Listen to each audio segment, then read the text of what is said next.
সামনেই এসে হাজির হয়ে গেছে দুটো বড় বড় পরীক্ষা, যেটা বোর্ড এক্সাম এবং প্রত্যেক পরীক্ষার্থীর কাছে যথেষ্ট গুরুত্বপূর্ণ পরীক্ষা। তার মধ্যে একটা হচ্ছে জীবনের সব থেকে বড় পরীক্ষা মাধ্যমিক পরীক্ষা, এবং তারই ঠিক কয়েকদিন পরেই হবে উচ্চ মাধ্যমিকের পরীক্ষা। এই 2026-এরই আগামী 2রা ফেব্রুয়ারি থেকে শুরু হতে চলেছে মাধ্যমিক পরীক্ষা, এবং 12ই ফেব্রুয়ারি থেকে শুরু হবে উচ্চ মাধ্যমিকের চূড়ান্ত সেমিস্টার পরীক্ষা, অর্থাৎ 4th সেমিস্টারের পরীক্ষা।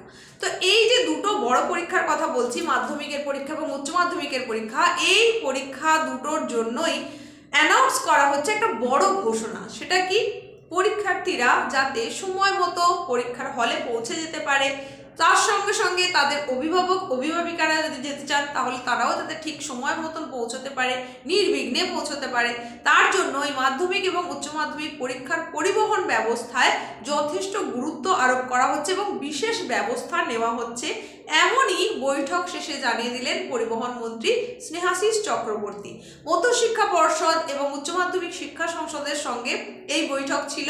বৈঠক শেষে পরিবহন মন্ত্রী কিন্তু এমনটাই আশ্বাস দিয়েছেন। মাধ্যমিক এবং উচ্চ মাধ্যমিক পরীক্ষার্থীদের জন্য রাজ্যের পরিবহন মন্ত্রী ঘোষণা করেছেন যে ভোর 5টা থেকেই পরিবহন ব্যবস্থা সচল রাখা হবে সর্বতোভাবে, সব রকম দিক থেকে নির্বিঘ্নে যাতায়াত ব্যবস্থা যাতে ঠিকঠাক থাকে তার জন্য কিন্তু আশ্বস্ত করেছেন। সূত্রের খবর এইরকমই রয়েছে যে সরকারি বেসরকারি সমস্ত ধরনের বাস, অটো, রিক্সা, যে কোনো যানবাহন সচল থাকবে এবং যে কোনো সময় কিন্তু সেটা অ্যাভেলেবেল থাকবে। শুধু এইটুকুই নয়, আরও সুখবর রয়েছে। সেটা হচ্ছে মাধ্যমিক এবং উচ্চ মাধ্যমিক পরীক্ষা চলাকালীন দিনগুলোতে যাতে রেল ব্যবস্থাও যথেষ্ট ঠিকঠাক থাকে এবং সকালের দিকে যাতে বেশি পরিমাণে লোকাল ট্রেন দেওয়া হয় তার জন্য কিন্তু রেল কর্তৃপক্ষকে অনুরোধ জানানো হয়েছে। এরই পাশাপাশি রাজ্যের পরিবহন মন্ত্রী জানাচ্ছেন যে রেল কর্তৃপক্ষকে আরও যেটা জানানো হয়েছে সেটা হচ্ছে যে সমস্ত গ্যালোপিং লোকালগুলো রয়েছে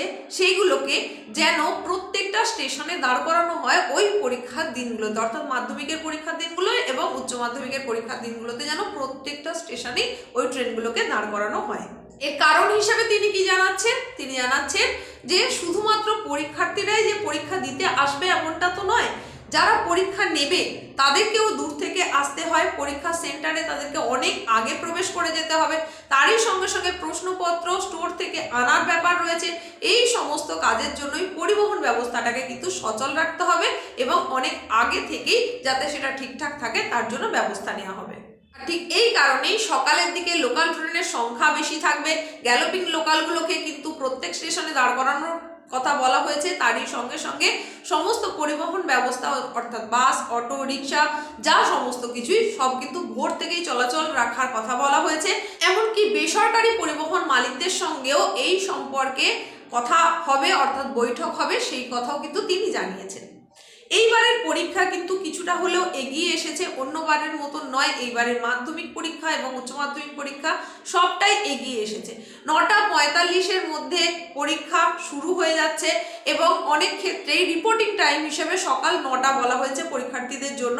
তো এর জন্যই পরীক্ষার্থীদের আরও আগের থেকে বেরোতে হবে বাড়ি থেকে, তাই তারা যাতে সুস্থভাবে সুন্দরভাবে নির্বিঘ্নে পরীক্ষা কেন্দ্রে পৌঁছে যায় তার জন্যই এই ব্যবস্থাপনা। শুধুমাত্র এই যে বাড়তি পরিবহনের ব্যবস্থা করা হয়েছে এমন কিন্তু একেবারেই নয়, তারই সঙ্গে সঙ্গে কন্ট্রোল রুমেরও ব্যবস্থা করা হচ্ছে। আর শুধুমাত্র সেটা কলকাতাতেই রয়েছে এমন নয়, প্রতিটা জেলাতেই কিন্তু এই কন্ট্রোল রুমের ব্যবস্থা থাকছে। এই পরীক্ষা ব্যবস্থা যাতে সুষ্ঠুভাবে পরিচালিত হয় তার জন্যই শিক্ষা দপ্তর কিন্তু এর আগে বিদ্যুৎ দপ্তরের সঙ্গে এবং পুলিশ দপ্তরের সঙ্গেও কিন্তু বৈঠক করেছে। প্রত্যেকটা পরীক্ষা কেন্দ্রে পুলিশ মোতায়েন থাকবে, কিন্তু পুলিশ মোতায়েন থাকলেও পরীক্ষার্থীদের ব্যাগ চেক বা কিছু চেক করার যদি থাকে সেটা কিন্তু পুলিশ দিয়ে করানো হবে না, এই সম্পর্কে পরিষ্কারভাবে ইনস্ট্রাকশন রয়েছে। শুধুমাত্র প্রশ্নপত্র যাতে কোনোভাবে লিক না হয়ে যায়, ফাঁস না হয়ে যায়, সেটা আটকানোর দায়িত্ব থাকবে পুলিশের উপরে। এই ছিল আপডেট তোমাদের জন্য, তোমরা অর্থাৎ যারা মাধ্যমিক এবং উচ্চ মাধ্যমিক দিতে চলেছ এই 2026-এ তোমাদের জন্য। কেমন লাগলো অবশ্যই কমেন্টে জানাও, ভালো লাগলে লাইক করো, বন্ধুদের মধ্যে প্রচুর পরিমাণে শেয়ার করে দাও। আর এই রকমই গুরুত্বপূর্ণ উপস্থাপনার সঙ্গে খুব তাড়াতাড়ি দেখা হচ্ছে। প্রত্যেকের জন্য অনেক শুভকামনা থাকলো, আগাম শুভেচ্ছা থাকলো, প্রত্যেকের পরীক্ষা খুব ভালো হোক।